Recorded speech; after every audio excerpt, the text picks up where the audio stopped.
Boa noite, aqui Gustavo Bebiano. Hoje é dia 13 de novembro de 2019. A minha manifestação aqui é por conta de duas acusações que me foram feitas hoje, de acordo com a imprensa e de acordo com o deputado Luiz Felipe de Orleans e Bragança e de outros parlamentares do PSL, duas acusações que me foram feitas pelo senhor presidente da República, Jair Bolsonaro. A primeira acusação seria no sentido de que eu teria atrapalhado todos os vice-presidentes que ele teria escolhido, que ele queria para a chapa dele, eu teria atrapalhado porque, no fim da linha, eu tinha planos ocultos de ser o candidato a vice-presidente da República. E a segunda acusação, igualmente leviana e grave, foi no sentido de que eu teria fabricado um dossiê contra o hoje deputado Luiz Felipe, um dossiê envolvendo fotografias em orgias gay e brigas de rua, agressões a mendigos e outras coisas surreais, inacreditáveis, desse tipo.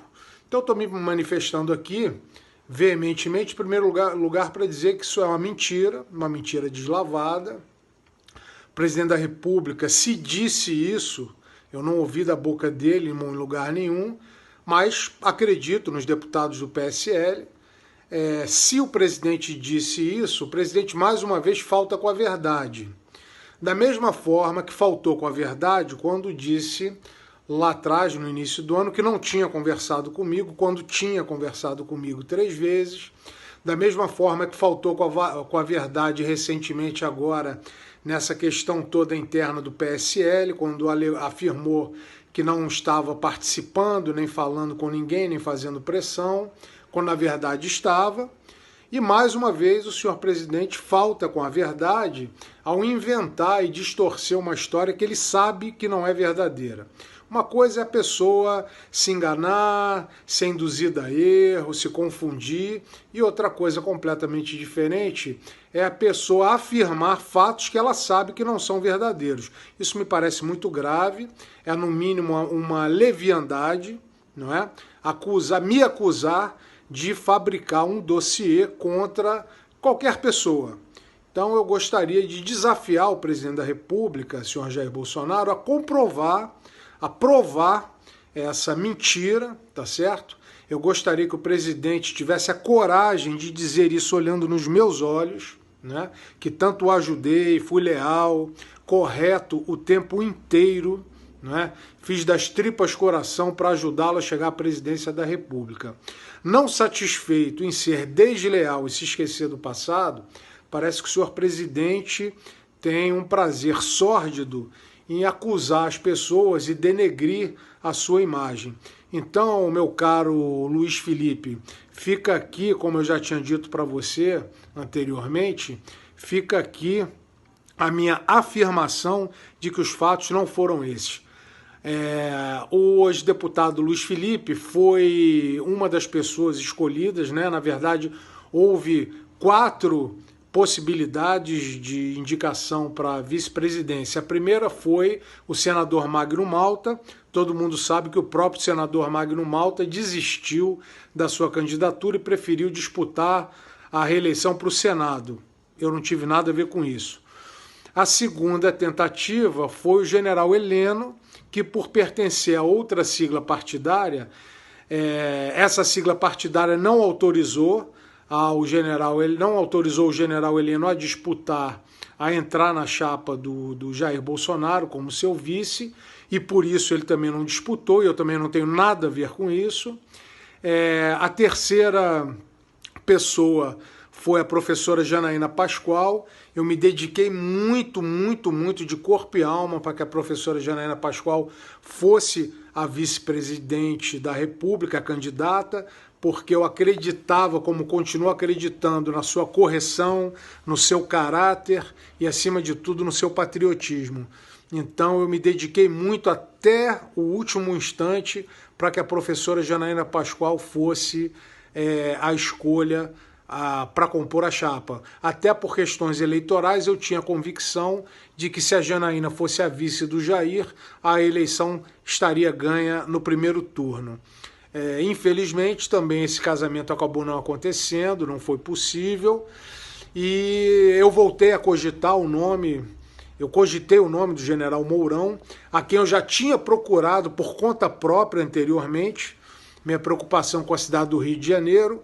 Eu entendia que o general Mourão seria um excelente candidato ao governo do estado do Rio.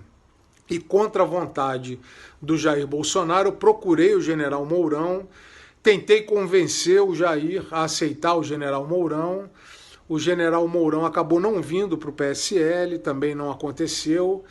E depois, nesse momento de vice-presidência, eu tornei a falar o nome do general Mourão, o que não foi aceito pelo Jair naquele momento, ele entendeu que não era o nome. E eu e o hoje deputado Juliano Lemos, da Paraíba, lembramos então do conhecido príncipe, né, o hoje deputado Luiz Felipe de Orleans e Bragança. Recomendamos o nome do Luiz Felipe mais uma vez. O Luiz Felipe veio ao Rio de Janeiro, fizemos aqui 2 ou 3 conversas, e no penúltimo dia, o último dia para indicação da chapa ao TSE era domingo, dia em que seria realizada a convenção do Diretório de São Paulo. Então ficou combinado que o anúncio ao público seria feito no domingo em São Paulo, do Luiz Felipe como candidato a vice, e a formalização, a parte documental, seria registrada no sábado, um dia antes. E assim foi feito. A documentação foi assinada pelo Jair, foi assinada por mim, enquanto presidente interino do PSL, foi assinada pelo próprio Luiz Felipe, foi tudo ok, a documentação encaminhada no início da tarde de sábado para o TSE, com toda a agilidade, tudo direitinho, tudo bonitinho. Pois bem, quando estava tudo ok, já com registro no TSE, tudo bacana, toco o telefone na madrugada de sábado para domingo na minha casa, às 4h30 da manhã, era o Jair Bolsonaro me avisando que tinha recebido um dossiê entregue a ele por um delegado federal, que eu não sei quem é, em conjunto com um coronel do Exército, que eu também não sei quem é. E o Jair me disse ao telefone, eu acordei atordoado, não esperava aquela ligação, e ele disse que nesse dossiê tinham fotos do Luiz Felipe participando de festas gay, bailes de máscara gay, e etc., além de um envolvimento com gangues de briga de rua, que agrediam mendigos, enfim, uma história tão baixa, tão surreal, tão esquisita. Eu acordei atordoado com aquele negócio, príncipe, vice-presidência da República, suruba, gay, príncipe, enfim. Eu me compus, levantei. O Juliano Lemos, hoje deputado federal da Paraíba, estava na minha casa hospedado, porque nós íamos no domingo cedo para a convenção de São Paulo com o Jair. Eu levantei, passei o telefone para o Juliano e o Jair Bolsonaro falou exatamente isso que eu estou dizendo, para o Juliano. Contou para o Juliano do tal dossiê e disse que provavelmente não seria mais o príncipe e que ele estava conversando com o Mourão, né? A gente tomou aquilo, né, um susto, fomos para o aeroporto. Quando chegamos no aeroporto, o Jair estava em pé na calçada com os seguranças em frente ao aeroporto, e quando nós chegamos ele falou em caráter definitivo que não seria mais o príncipe. Eu questionei ainda falei, mas capitão, o senhor não acha que essa decisão tomada de forma tão assodada, tão assim corrida, de supetão, de última hora, o senhor está convencido, o senhor está convicto do que o senhor está fazendo?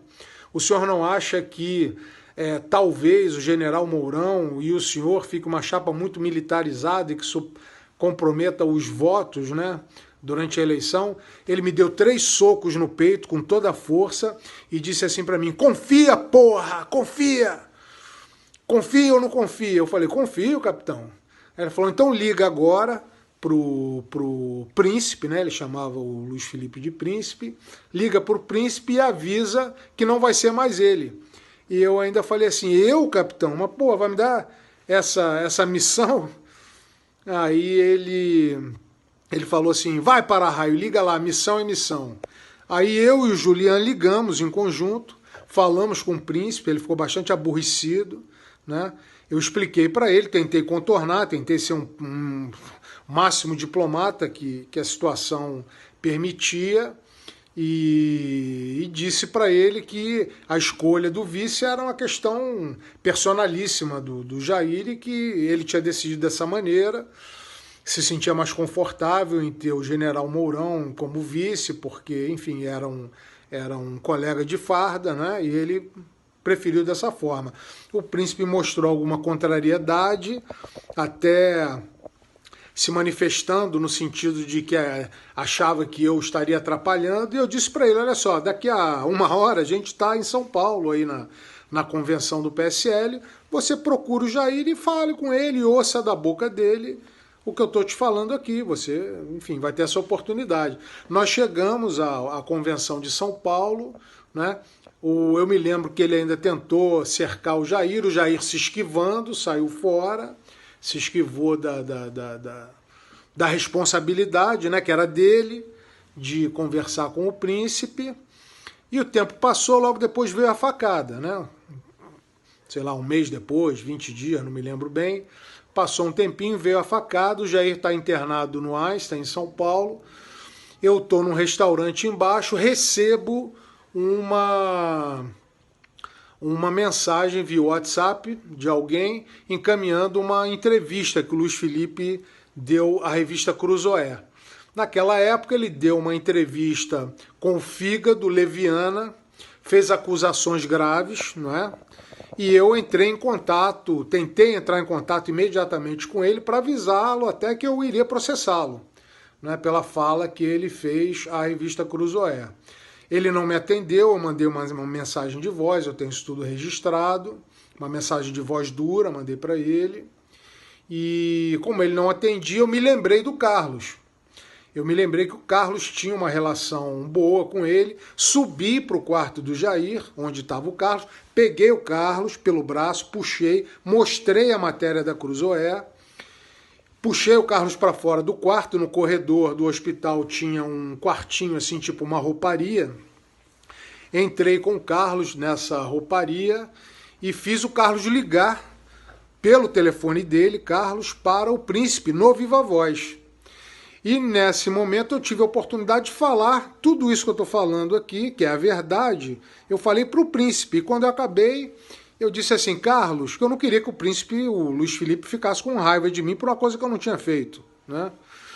Aí eu falei, ô Carlos, você tem alguma ressalva a fazer disso que eu acabei de contar aqui?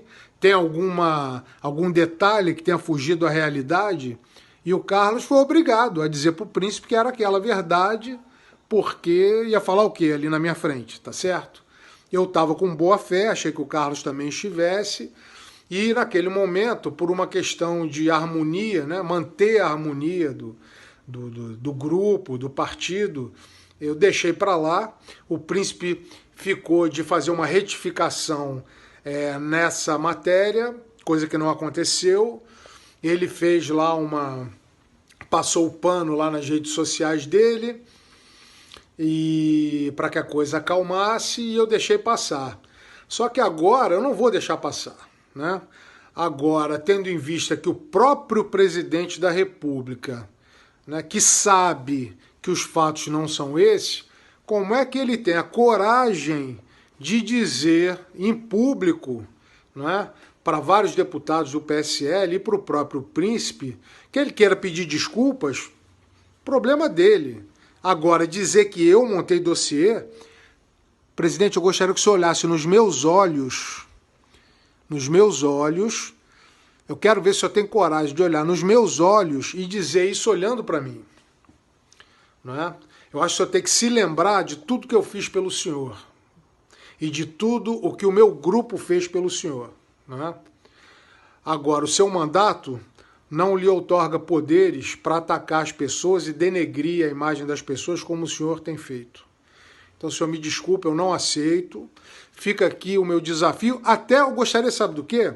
De passar por um detector de mentiras. Eu, senhor. Eu de um lado e o senhor do outro. Vamos ver quem é um mentiroso? Vamos ver quem é um mentiroso? Eu gostaria. Está aqui feito o desafio. Quero ver se o senhor aceita. Luiz Felipe, não fui eu que fiz dossiê contra você não, meu amigo. Tá bom? Tenho nada contra você. Nunca tive. Tá certo? E o presidente está faltando com a verdade. Abraço a todos.